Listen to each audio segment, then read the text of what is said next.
भाजी साहब ਨੂੰ करना सी फोन ਉਹਦੇ ਕੋਲ ਜਾਂਦੇ ਚੱਕਰ ਤੇ ਲਾਉਂਦੇ ਹੈ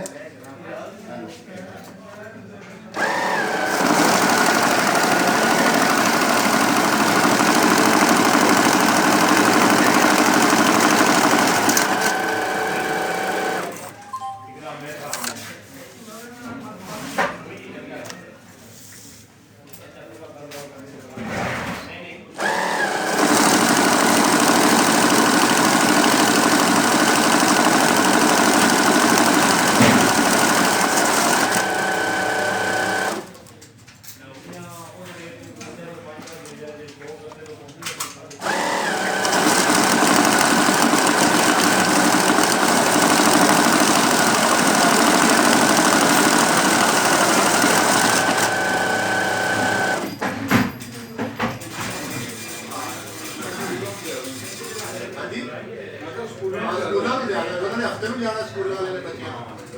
बाकी तो किसी को भी नहीं छुट्टी हुई बाकी तो सब किसी